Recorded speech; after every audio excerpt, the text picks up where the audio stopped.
Práva zamestnancov. Jeden z najdôležitejších aspektov pracovného života, na ktorý by sme sa mali všetci zamerať.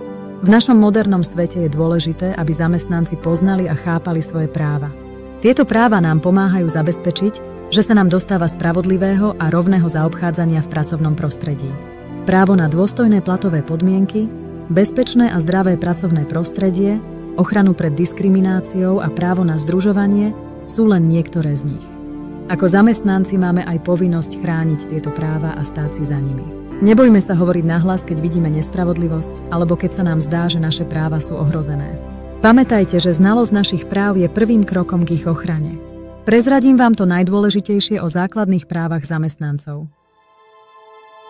Každý zamestnanec má právo na spravodlivú a primeranú mzdu, ktorá je v súlade s jeho prácou a kvalifikáciou. Zamestnanci majú právo pracovať v prostredí, ktoré je bezpečné a neohrozuje ich zdravie. Zamestnanci majú právo byť chránení pred diskrimináciou na základe ich rasy, pohlavia, veku, sexuálnej orientácie, náboženského vyznania, zdravotného stavu alebo iných charakteristík. Zamestnanci majú právo združovať sa do odborových organizácií a kolektívne vyjednávať o svojich pracovných podmienkach. Zamestnanci majú právo na dostatočný odpočinok, vrátane pravidelných prestávok, denného voľna a stanoveného počtu dní dovolenky. Podielte sa s nami o to, čo si myslíte o právach zamestnancov. Vaše názory sú dôležité a pomáhajú vytvárať lepšie pracovné prostredie. Nezabudnite zanechať komentár a pripojiť sa k diskusii.